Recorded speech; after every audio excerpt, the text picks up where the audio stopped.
Welcome all of you. Let's start NCERT Class 9 Maths Chapter 9 Circles. Some important theorem before exercise 9.3. अब इसमें important theorem कौन कौन से? सिर्फ गिनती के 4 थ्योरम है छोटे छोटे और एक छोटा सा डेफिनेशन भी है. ये इतने ईजी है कि इसको डिराइव करने की ज़रूरत नहीं, हमें इसको प्रूफ नहीं करना है, सिर्फ समझ लेना है. थ्योरम 9.8 क्या बोलता है? Angles in the same segment of a circle are equal. देखिए, एक सर्कल है, ये है हमारा एक कॉर्ड. ये बनाएंगे तो भी ठीक, नहीं बनाए तो भी चलेगा. ये एक सेंटर पॉइंट है. तो ये एक छोटा सेगमेंट नीचे आ गया, माइनर सेगमेंट, और ऊपर वाला हमारा मेजर सेगमेंट आ गया. नाम दे दो उसको ए और बी. सेंटर तो हमेशा ओ होता है. तो एक तो फिर हम पहले पढ़ चुके हैं कि ये वाला एंगल अगर है, ये डबल है, तो इसका आधा ऊपर कोई बनेगा. तो देखिए, अगर मैं यहाँ से इस पॉइंट के ऊपर, ए से इस पॉइंट पर एक एंगल बनाओ इस तरफ, नाम दो उसको सी.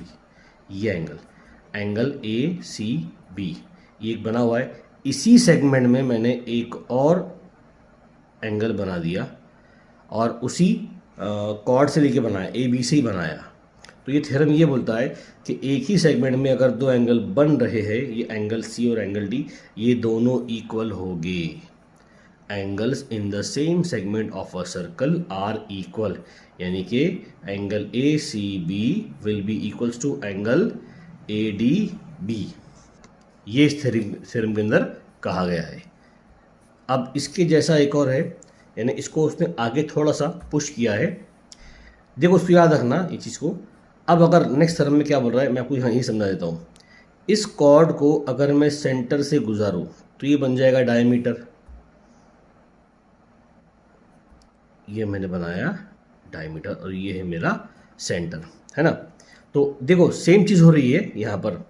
जो यहाँ होगा वही यहाँ पर भी होगा. ये डायमीटर से गुजारने के बाद में हमने सर्कल के दो पार्ट कर दिए, तो ये सर्कल आधा हो गया. तो आधे सर्कल में, यानी कि अगर मैं डायमीटर को कॉर्ड मान लूँ और इस कॉर्ड से अगर मैं दो एंगल बनाऊँ एक ही सेगमेंट के अंदर, सेम सेगमेंट में, तो ये भी इक्वल ही हो गए. इस थ्योरम के मुताबिक ये भी इक्वल हो गए. लेकिन यहाँ पर इसका एंगल फिक्स हो जाएगा, वो है राइट एंगल, यानी कि 90 डिग्री. जहाँ उसका बोलना सिर्फ इतना है. अगर डायमीटर के अलावा कोई और कॉर्ड होगी, डायमीटर के अलावा कोई और कॉर्ड होगी और उस कॉर्ड के दोनों पॉइंट से आपने किसी भी एक सेगमेंट के अंदर दो एंगल बना दिए, वो दोनों एंगल इक्वल होंगे. वो जितने भी बनेंगे वो इक्वल बनेंगे.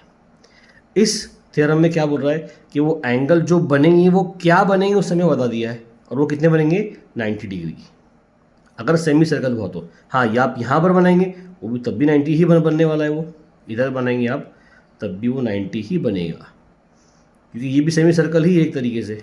नीचे वाला भी, यहाँ पर भी सेम दी, यहाँ पर भी सेम बात है. अगर मैं यहाँ बनाऊँगा इधर नीचे, माइनस एक में ज्वाइन करूँगा इधर और फिर इसको ज्वाइन करूँगा ऐसा, ये दोनों एंगल भी इक्वल होंगे. लेकिन ये क्या होंगे हमें ये नहीं पता, लेकिन वो इक्वल होंगे.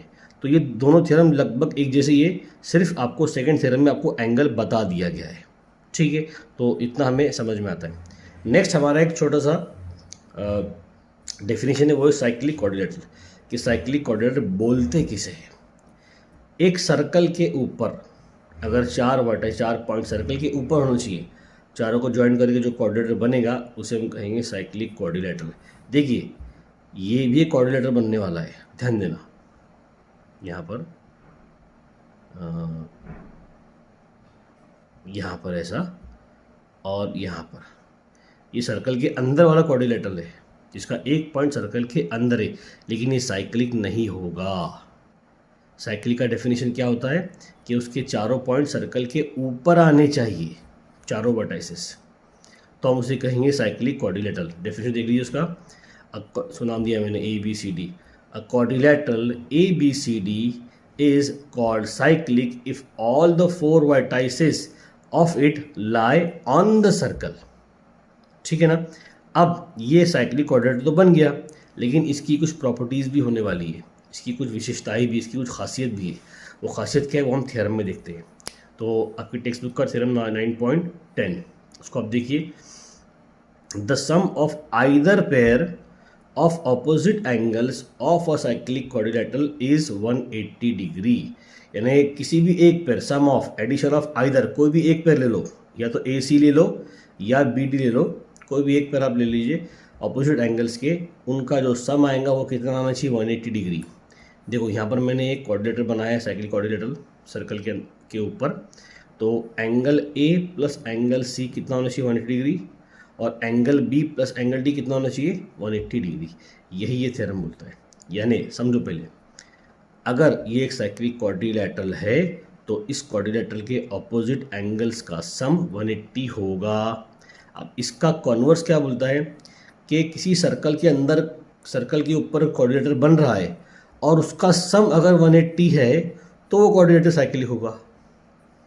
थ्योरम 9.11 क्या बोल रहा है, if the sum of a pair of opposite angles of a quadrilateral is 180 degree then the quadrilateral is cyclic। यहाँ पर क्या कहा उसने कि अगर कोई साइक्लिक क्वाड्रिलेटरल का पेयर, अगर कोई साइक्लिक क्वाड्रिलेटरल है तो उसके ऑपोजिट एंगल का पेयर 180 होगा।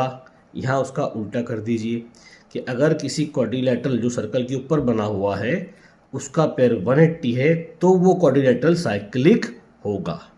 ये 4 बेसिक से थ्योरम थे जो एक्सरसाइज 9.3 से पहले आपको समझने ज़रूरी थे। आई होप आपको ये समझ में आया होगा। अब नेक्स्ट वीडियो में हम एक्सरसाइज 9.3 स्टार्ट करेंगे।